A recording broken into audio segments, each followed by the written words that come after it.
আল্লাহ একদিন আজরাইলকে জিজ্ঞেস করলেন, হে আজরাইল, বনি আদমের রূহগুলো তুমি কবজ করেছো, দায়িত্ব তোমার। হে আজরাইল, তুমি আমারে জানাও না ওই বনি আদমের মধ্যে কোন কোন রূহ কবজ করতে তোমার অনেক কষ্ট হয়েছিল? আজরাইল জানায়া দেয়, হে ও দয়ার মালিক, বনি আদমের মধ্যে দুইটা রূহ কবজ করতে আমার অনেক কষ্ট হয়েছে। কোন দুইটা রূহ? বলে এক নম্বরে এক আল্লাহর বান্দি মহিলা, বিশাল এক সমুদ্র, সমুদ্রের মধ্যে জাহাজটা প্লাবনের মধ্যে পড়িয়া যখনই ডুবিয়া যাবে, ওই হালাতে সবাই ডুবিয়া গেল। এক প্রেগনেন্ট মহিলা, গর্ভবতী মহিলা কাঠের মধ্যে বসা, একটু পরেই এই মহিলা একটা বাচ্চা প্রসব করবে। তোমার কুদরতের কারিশমা, ওই কাঠের উপরে আল্লাহর বান্দির একটু পরে প্রসব হয়ে গেল। সন্তানটা দুনিয়ার মধ্যে ওই কাষ্ঠের উপরে যখন দুনিয়াতে আসলো, তখনই তোমার অর্ডার হয়ে গেল, হে আজরাইল যাও এই বান্দির রূহটাকে কবজ করে তুমি নিয়ে চলে আসো। আমি যখন ওই কাঠের উপরে ঝুলন্ত ওই মহিলার রূহটাকে কবজ করার জন্য যখন আমি চলে গেলাম, আমার মনের মধ্যে অনেক কষ্ট ওই সময়ে লেগেছিল। কারণ কি আল্লাহ জানেন না? কারণ হলো এই কাঠের মধ্যে যে এই বান্দি সন্তানটা, ওই সন্তানের কি উপায় হবে? কই যাবে? কারণ দুনিয়াতে তার মা থাকবে না। মা ছাড়া সন্তানেরা যেই পরিমাণ পাগল পারা হয়ে যাবে, এ বান্দারা ওই হসপিটালের বেডের মধ্যে গিয়া দেখবেন ওই জায়গার মধ্যে কত মায়েরা ডেলিভারির সময় দুনিয়া থেকে বিদায় নিয়ে চলে গেল। সন্তানেরা কত কষ্ট করে লালিত পালিত হয়ে গেল, কারণ দুনিয়াতে মা নাই। মা ছাড়া সন্তানটা দুনিয়াতে টিকে থাকতে পারে না। 70 বছরের ওই মুরব্বী নিজের মা হারাইয়া কান্দে, চোখের পানি ফালায়া ওই বাবা হারাইয়া কান্দে। কারণ বান্দা তো জানে আমার নাতি নাতনির অভাব নাই, এই দুনিয়াতে আমার ছেলের অভাব নাই, এই দুনিয়াতে আমি সব কিছু দুনিয়াতে পাইয়া গেলাম, এখন আমার কোনো কিছুর অভাব নাই। কিন্তু আমার মা ছাড়া আমার এতিম অবস্থা হয়ে যায়, আমার বাবা ছাড়া আমার এতিম অবস্থা হয়ে যায়। সন্তানটা বড় হয়ে গেল, এরপরেও মা ছাড়া চলতে পারে না। মা যার নাই, মনে হয় ঘরের মধ্যে কোনো একটা নাই। যার বাবা নাই, ওই বান্দা পূর্ণাঙ্গ ভাবে বলতে পারে মনে হয় ঘরের মধ্যে টাকা আছে, সন্তানেরা আছে, বউ আছে, স্ত্রী আছে, পুত্রবধূ আছে, বাবা নাই, মানে ঘরের মধ্যে কোনো একটা মালিক নাই। ওই যে মহিলাটা বাচ্চা প্রসব করলো, আজরাইল বলে, আল্লাহ ওই মহিলার রূহটাকে কবজ করে আমি যখনই নিয়ে আসব, তখন মনে আমার অনেক কষ্ট লেগেছিল। কেন জানেননি? কারণ এই সন্তানের উপায় কি হবে এই চিন্তা ভাবনা করিয়া। কারণ আপনার আদেশ আমার মানাই লাগবে, কারণ আল্লাহর আদেশের উপরে অন্য কোনো কিছু করা যাবে না। আপনার আদেশ মানা লাগবে, নির্ধারিত টাইমের মধ্যে রূহ আমার কবজ করা লাগবে। কারণ আমি আপনার কমান্ড অনুযায়ী যেই সুন্দরভাবে চলাফেরা করি। আজরাইল তো কারো কাছ থেকে বান্দা অনুমতি নেয় না, শুধু নিয়েছেন নবীর কাছ থেকে। আল্লাহ আজরাইলকে নবীর কাছে পাঠিয়েছিলেন, হে আজরাইল যাও নবীর কাছে তুমি দৌড়ায় যাও, ওই নবীর রূহটাকে কবজ করার জন্য। নবী যদি অনুমতি দেয় তাহলে অনুমতি দিলে রূহটাকে কবজ করবা, নবী যদি অনুমতি না দেয় রূহটা কবজ করা তোমার পক্ষে সম্ভব হবে না। ওই নবী কেমন নবী পেয়েছো? যেই নবীর রূহটাকে কবজ করার জন্য আল্লাহ আজরাইলকে পাঠাইলেন আর বললেন, নবী যদি অনুমতি দেয় তাহলে কবজ করবা, নবী যদি অনুমতি না দেয় তাহলে কবজ করতে পারবা না। আজরাইল নবীর কাছে আসলেন, আয়েশা বললেন, হ্যাঁ নবী আমার, আল্লাহ পাঠিয়েছেন, যদি অনুমতি দেন রূহটাকে কবজ করে আমি নিয়ে যাব, যদি অনুমতি না দেন আমি কবজ করব না। নবী আমার বলেন অনুমতি দিব না, আল্লাহর কাছে আমার একটা কথা বাকি রইল, হে আজরাইল আইনা আখি জিবরাইল, আমার ভাই জিবরাইল কই, তুমি আমারে জানায়া দাও। যখন আজরাইলকে বলা হলো, আজরাইল বলে জিবরাইল ফিস সামাইল উলা, প্রথম আসমানের মধ্যে জিবরাইল বলে যাও যাও ওই জিবরাইলকে যা খবর দাও আমার কাছে আসতে বলো, আমি জিবরাইলের কাছে একটা কথা বলবো, এটা রবের কাছে নিয়ে সে পৌঁছায়া দিবে। আজরাইল জিবরাইলের কাছে চলে গেলেন। এবার জিবরাইল যখন রহমাতুল লিল আলামিনের দরবারে চলে আসলেন, নবী চোখের পানি ফালায়া কাঁদে। এই দেখে জিবরাইল ও চোখের পানি ফালাইয়া যখন কাঁদে, নবী আমার ডেকে বলে, হে ভাই জিবরাইল তুমি কেন চোখের পানি ফালাইয়া কান্না করো বুঝলাম না। জিবরাইল বলে, নবী আপনি কেন কান্না করেন আমি বুঝি না, আপনি তো আল্লাহর বড় প্রিয়, ওই রবের দরবারে মুলাকাতে চলে যাবেন, আপনার কান্না করার কোনো দরকার নাই, কোনো প্রয়োজন নাই, আপনি কান্না করেন কেন? যখন জিবরাইল নবীকে জানায়া দেয়, নবী আপনার তো কান্না করার কোনো প্রয়োজনই নাই, ওই রবের মুলাকাতে যাবেন, ওই রবের সাক্ষাতে আপনি চলে যাবেন, তাহলে কান্না তো আপনার দ্বারা মানায় না গো নবী আমার। যখন নবীকে এই কথা বললেন, নবী বললেন আমি কেন কান্দি পরে বলবো। হ্যাঁ জিবরাইল, হ্যাঁ আমার ভাই আপনি কেন কান্না করেন আমি বুঝলাম না। জিবরাইল ডেকে বলে, পয়গম্বর আমি আপনার কাছে একবার দুইবার তিনবার পাঁচবার ওহী নিয়ে আসছি, ব্যাপারটা এমন না। আল্লাহ আমারে নিযুক্ত করেছেন 1,24,000 পয়গম্বর, এই সব পয়গম্বরের কাছে ওহী নিয়ে আসার দায়িত্ব আমার। আমি সবার কাছে অনেকবার আসি নাই, কারো কাছে 10 বার, কারো কাছে 20 বার, কারো কাছে 50 বার, কারো কাছে 100 বার, কারো কাছে 200-300 বার আমি ওহী নিয়ে আসলাম। কিন্তু হে নবী আমি আপনার কাছে যে আসলাম, আপনার কাছে আসছি একবার না দুইবার না 500 বার 1000 বার 2000 বার নয়, আমি জিবরাইল হইয়া আমার মাওলার পক্ষ থেকে ওহী নিয়া আপনার কাছে আমি এসেছি 24,000 বার। আরো জোরে কন্যা সুবহানাল্লাহ। জিবরাইলের জন্য বলে, হে নবী এজন্যই আপনার দেখে আমার বড় মায়া লাগি, আমি আপনার কাছে আর আসতে পারবো না, এই চিন্তা নিয়ে আমি চোখের পানি ফালায়া কান্দি, কারণ আল্লাহ আপনারে উঠায়া নিয়ে যাবে, এজন্য আমি কান্দি। এবার জিবরাইল বলে, হে নবী আপনি কান্না করেন কেন আমার বুঝে হয় না। নবী আমার বলেন, হে জিবরাইল আমি কেন কান্না করি জানো জানো জানো, আমি তো আমার রবের মুলাকাতে চলে যাব, কিন্তু এই দুনিয়ার মধ্যে আমার যে উম্মতেরা থাকবে, ওই উম্মতেরা আমার জন্য বড় পাগল, এই উম্মতেরা মদিনার জন্য অনেক বড় পাগল পারা, আমি নবীর জন্য অনেক বড় পাগল পারা। আমার এই উম্মতের উপায়টা কি হবে? রবের কাছে যাও আর আল্লাহর কাছে গিয়া জানাইয়া দাও, আল্লাহ যতক্ষণ পর্যন্ত আমার উম্মতের দায়িত্ব না নিবে আমি ততক্ষণ পর্যন্ত রূহ কবজ করার অনুমতি দিব না।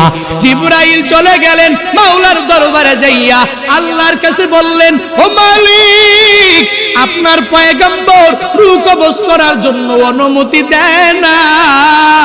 ও আল্লাহ যদি আপনি আপনার নবীর উম্মতের জিম্মাদারি যদি না নেন তাহলে রূহ কবজ করার অনুমতি আপনার নবী দিবে না। যখন এই কথা বলল, এই কথা বলার পরে আল্লাহ বলেন, হ্যাঁ জিবরাইল যাও যাও আমার নবীর কাছে চলে যাও, ওই নবীর কাছে গিয়া তুমি জানায়া দাও, ওই নবী দুনিয়াতে জীবিত থাকা অবস্থায় উম্মতের জন্য নবী এত বড় পাগল পারা, ওই উম্মতের জন্য নবী দায়িত্ব নিয়ে নিল, নবীকে আমি আল্লাহ উঠে নিয়ে যাব। আজরাইল রূহটাকে কবজ করার পর থেকে কিয়ামত পর্যন্ত আমি আল্লাহ আমার নবীর উম্মতের দায়িত্ব আমি নিজেই নিয়ে নিলাম। ইমামুল আউয়ালিন ওয়াল আখিরিন বহরে সদকা রহমাতাল লিল আলামিন শুদ্ধ ওজুদাস রহমাতাল লিল আলামিন মসজিদে উ শুদ্ধ হামারু এ জমিন সৈয়দুল কাউনাইন খতমুল মুরসালিন আখিরামত বুদে ফখরুল আউয়ালিন। ওই নবীর কাছে অনুমতি নেওয়ার জন্য আজরাইল আসলেন। হে বান্দারা, এরপরে যখন জিব্রাইল আল্লাহর কাছে এই কথা বলার পরে আল্লাহ যখন বললেন যাও যাও নবীর উম্মতের জিম্মাদারি আমি নিয়ে নিলাম, এই কথা বলার পর এবার যখন জিব্রাইল চলে আসলেন নবীর কাছে এসে বলে, হে নবী আমার, আল্লাহ বলেছেন আপনার উম্মতের দায়িত্ব আল্লাহ নিজেই নিয়ে নিয়েছেন। এবার নবী বলে অসুবিধা নাই, এখন আর আমার কোনো চাওয়া নাই পাওয়া নাই, কোনো কিছুই নাই। হে আজরাইল, তুমি আমার রূহটাকে কবজ করে করে করে করে নিয়ে যাও। আজরাইল রহমাতুল লিল আলামিনের রূহটাকে কবজ করার জন্য ওই নবীর বুকের মধ্যে যখনই হাতটা রাখলেন, রহমাতুল লিল আলামিন বলে, ভাই আমার আজরাইল, আমার মনে হয় তুমি যে আমার বুকের মধ্যে হাতটা রাখলা, এই হাতটা রাখছো মনে হয় আসমান জমিন তুমি আমার বুকের মধ্যে উঠায়া দিলা। হে ভাই আমার আজরাইল, আমার উম্মতের বেলায়ও কি এমনটা হয়ে যাবে? আমার উম্মতেরও কি এই পরিমাণ কষ্ট হয়ে যাবে? কারণ আমার এই উম্মতেরা আমি নবীর জন্য বড় পাগল। বাংলাদেশ মদিনা থেকে কত দূর, এরপরেও এই উম্মতেরা নবীর জন্য কত বড় পাগল পারা। ওই নবীর রওজায় যাওয়ার জন্য এই মানুষগুলো কি পরিমাণ পাগল পারা। মক্কায় মদিনায় যেতে চায় না এমন কোন বান্দা নাই। বাংলাদেশ বাদ দাও, পৃথিবীর যে কোনো প্রান্তে যেই নবীর আদনা থেকে আদনা উম্মত আছে, ওই উম্মত নবীর রওজায় যাইয়া সশরীরে সালাম দেওয়ার জন্য বড় পাগল পারা। কত বান্দা টেলিফোন করে বলে, হুজুর ওই যে মক্কায় গেলেন মদিনায় গেলেন, আমার টাকা নাই, আমার এবিলিটি নাই, আমি মক্কায় যেতে পারি না, মদিনায় যেতে পারি না, আমি আমার নবীর রওজা মুবারকের সামনে যাইয়া সশরীরে আমি নবীরে সালাম দিতে পারি না, আমার জন্য দোয়া করবেন। আমি জীবনে একবার হলেও যাতে করে মদিনার মধ্যে যেতে পারি, আমি যাতে করে জীবনে একবার হলেও মক্কায় যেতে পারি। এই উম্মতেরা নবীর জন্য এত বড় পাগল পারা, নবী উম্মতের জন্য কি পরিমাণ পাগল। নবী আমার ডেকে বলে, হে আজরাইল শুনে নাও, আমার উম্মতের বেলাও কি একই পরিমাণ কষ্ট হয়ে যাবে?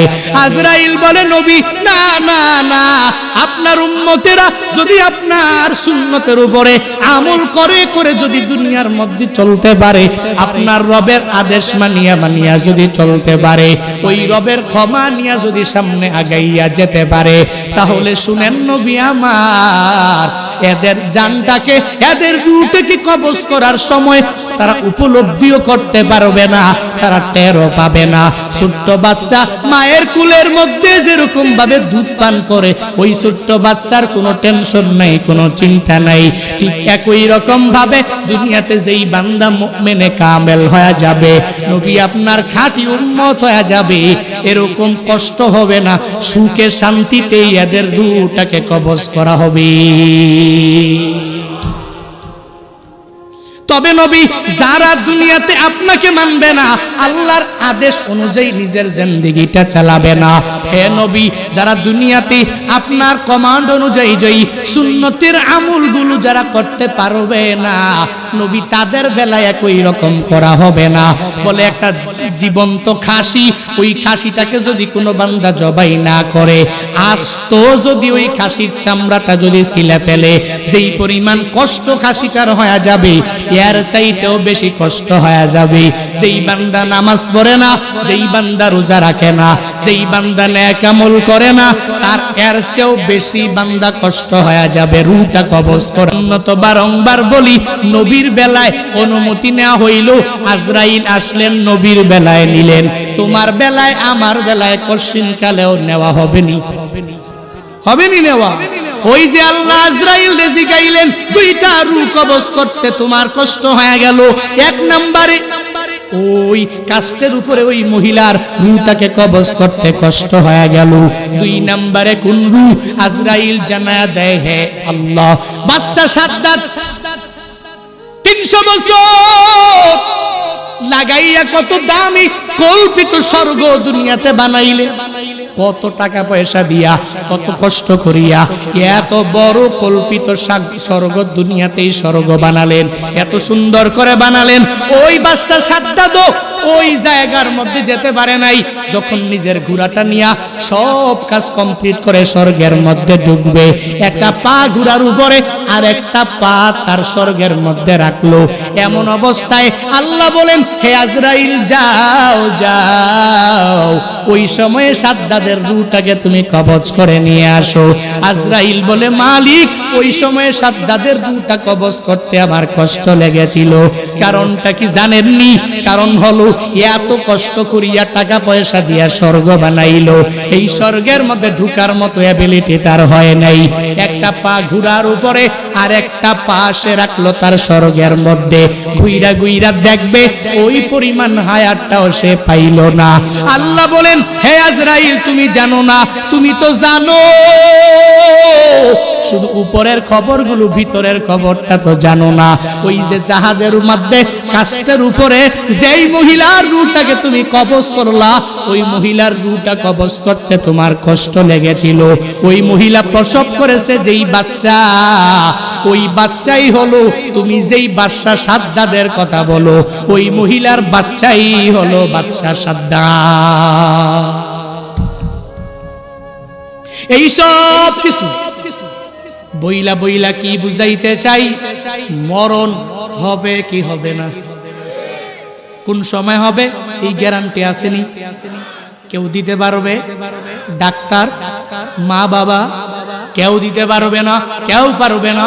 কোন সময় আমি মারা যাব, কোন সময় কবরের ডাক আমার চলে আসবে, যেহেতু জানাও নাই, যেহেতু গ্যারান্টিও আমি দিতে পারবো না। আল্লাহ এজন্যই স্মরণ করে করে জানায়া দেয়, তুই ছিলি কি, হলি কি, বানাইলাম কি, কই যাবি, কোন দিকে দৌড়ে যাবি। কুনতুম মামওয়াতা ফাহিয়াকুম সুম্মা ইউমিতুকুম সুম্মা ইউহয়িকুম মিনহা খলাকনাকুম ওয়া ফিহা নুঈদুকুম ওয়া মিনহা নুখরিজুকুম তারাতান নুখরা।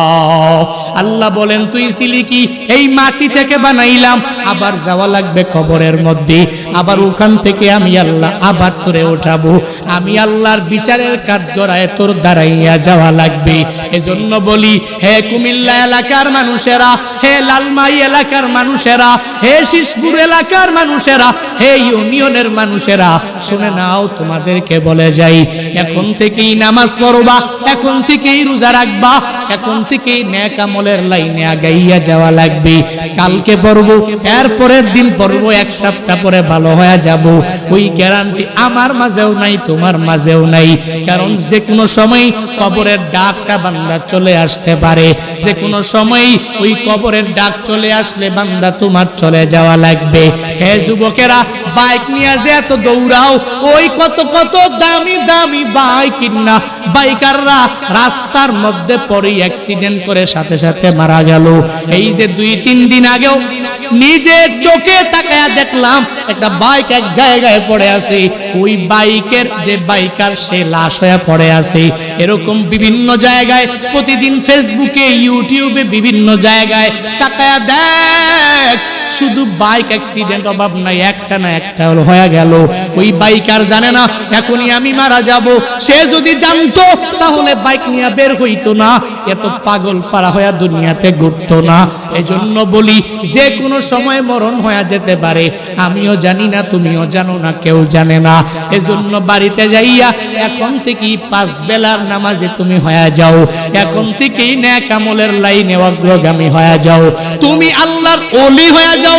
আমি বলি না সর্বোচ্চ লেভেলের তাকওয়াবান হয়ে যাও, আমি বলি না পারবা না, তবে এতটুকু কি পারবা না, 5 বেলার নামাজের শিডিউল করিয়া প্রতি মাসে কেন তোমার এক বেলা নামাজ ছুটে যাবে? রমজানের 30টা রোজা একটা কেন বান্দা তোমার ছুটে যাবে? তোমার নেক আমলগুলো, আল্লাহর আদেশগুলো তুমি কেন মানতে পারবা না? আল্লাহর নিষেধগুলো থেকে নিজেকে কেন তুমি বিরত রাইকা চলতে পারবা না?